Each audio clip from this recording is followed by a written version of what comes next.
Though they try to keep up appearances, North Korea is known as a politically backward country with no personal freedoms or rights.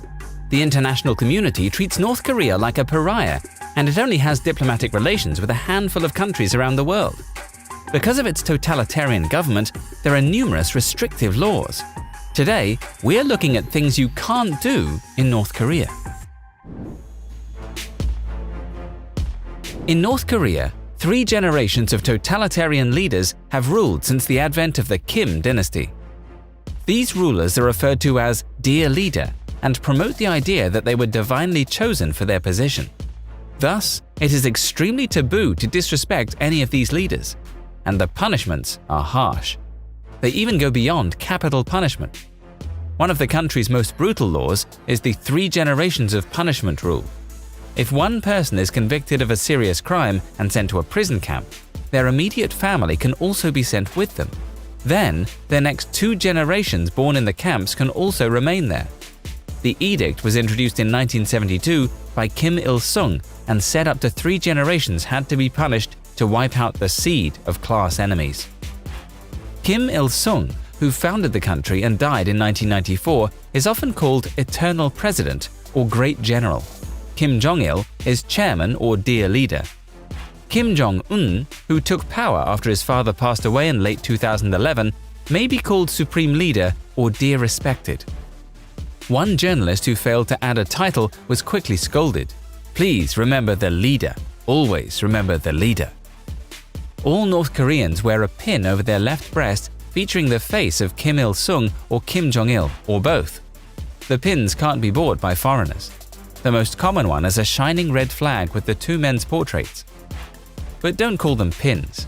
That word undermines their significance. As one minder said after consulting translation software on his phone, they are badges. Although the North Korean constitution officially allows freedom of religion, the practice is very different. The state has a hostile approach to religions, particularly those it sees as Western faiths, such as Christianity. The nation's official ideology is Juche, a fusion of Marxism and Korean nationalism created by Kim Il-sung, and the regime views any practices outside this doctrine with deep suspicion. Those discovered practicing Christianity face arrest and being sent to a labor camp. As such, Christians are forced to worship in secret, and some don't initiate their children into the religion due to the risks. Historically, Korea had a large Christian population. Missionaries were active throughout the Korean peninsula when it was a Japanese colony prior to the Second World War, and around a fifth of its population was believed to be Christian. As many as 500,000 of North Korea's current 2.5 million population are estimated to still be Christian today.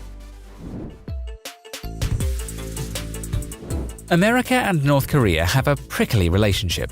They allowed very limited travel for a period of decades. That all changed in 2017 when North Korea made American tourists illegal.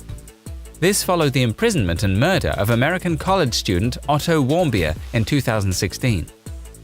Warmbier was scheduled to undertake a study abroad program in Hong Kong in early 2016 and decided to visit North Korea en route over the New Year period. He booked a tour of North Korea with Young Pioneer Tours, a China-based budget tour operator whose slogan is "Destinations your mother would rather you stayed away from." Warmbier's father, Fred, said that Young Pioneer advertised the trip as safe for US citizens, and that Otto was curious about their culture. He wanted to meet the people of North Korea. But things went awry, and Warmbier was arrested before he left the country. He was struck in the head and returned to the United States in a body bag. Few North Koreans have enough money to take a leisure trip, but even if they could, they are limited to North Korea. The government realizes that as soon as their citizens leave the country, they are liable to run away. Though North Korea has limited relations with China, North Korean citizens are not even allowed to visit their next-door neighbor. When the UN Security Council imposed sanctions against North Korea in October 2006 following the country's first nuclear test, among other measures, the body placed an embargo on the provision, sales, or transfer of luxury goods to or from North Korea. The embargo targeted the country's political and military elites, seeking to impair the opulent lifestyle they enjoyed as the result of President Kim Jong-un's patronage, and ultimately to create pressure on the country's leader to obtain sanctions relief by curtailing the North Korean nuclear and related missile programs. But officially, luxury goods like sports cars and jewelry are all forbidden in North Korea, though of course the Kim family has numerous exceptions. The North Korean government pursues illicit avenues to satiate the appetites of its top leaders, continue to develop Pyongyang's weapons programs, obtain currency, and strengthen the elite's allegiance to the Kim regime. One such way the Kim Jong-un regime achieves these aims is through the acquisition of luxury goods.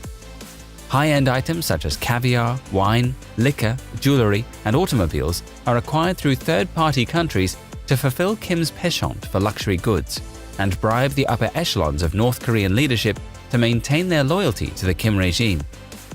North Korean elites have no trouble acquiring these goods as long as they have the money to purchase them.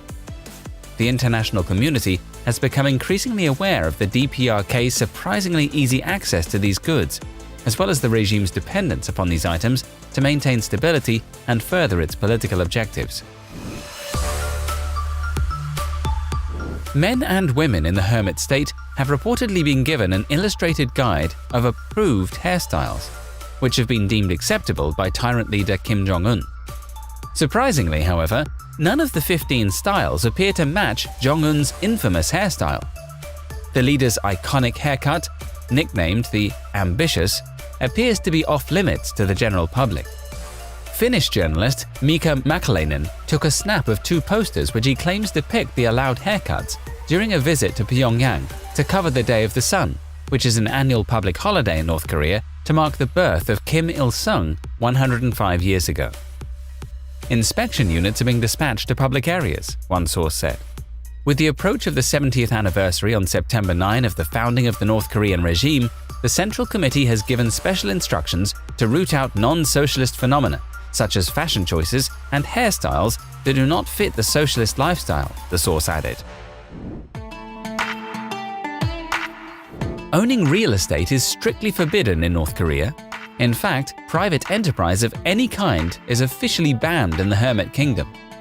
Those caught face arbitrary punishment, even though the black market remains one of the only ways for people to get the food, medicine, and other necessities the government often fails to provide.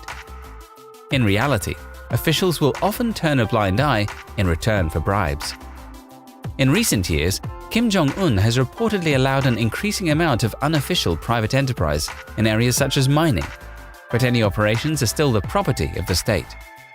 This unofficial economic liberalization has helped North Korea's GDP grow, although it remains only around 2% of that of South Korea's. Apple products and other Western tech companies are officially banned in North Korea. But like virtually every other law in the country, exceptions are made for the elite. In one of the many staged photographs of Kim Jong-un, the leader of North Korea appears seated at a desk beside what looks like an iMac computer. A fondness for Apple products among North Korean elites wouldn't come as a complete surprise. In 2015, researchers from Germany took a look at Red Star, the country's homegrown operating system, only to find that the design closely resembled the Mac's OS X. Television in North Korea is subject to the Korean Central Broadcasting Committee and controlled by the Propaganda and Agitation Department of the Workers' Party of Korea. A study in 2017 found that 98% of households have a television set. However, there are only 4 stations, and of course, they're all run by the government. North Korean won are essentially worthless, but officially you can't use any other currency. In reality, though, the ruling elite rely on foreign currency. US dollars, euros, Japanese yen, and Chinese yuan have long lubricated the isolated country's struggling economy, which has endured further blows from international sanctions imposed in 2017 and earlier this year to punish the regime for nuclear tests and missile launches under its illicit arms program. The foreign notes offer currency stability and a means for the regime to enhance its coffers in a country whose native bills, North Korean won, are relatively worthless and only used by ordinary citizens for everyday transactions inside the country. Birth control is banned in the country as dictator Kim Jong-un strives to create a bigger population of socialist workers. But businessmen and officials on trips to neighboring China are bringing back condoms to give as presents. Smugglers are also cashing in by selling them to prostitutes to prevent pregnancy and the spread of sexual diseases. Condoms are banned from manufacture or sale in North Korea and are blocked from entry at customs posts, a Chinese North Korean merchant who travels between the countries told Radio Free Asia. He said, "Condoms are very popular with both men and women in North Korea. North Korean officials bring them back home when returning from business trips in China." North Koreans are already forced to wear regime-approved hairstyles chosen from a state-sanctioned list of drab cuts.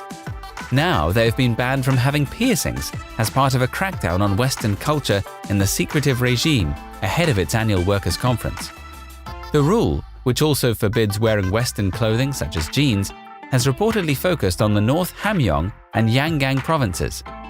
The areas border with China, where citizens have easier access to information and cultural trends from the outside world.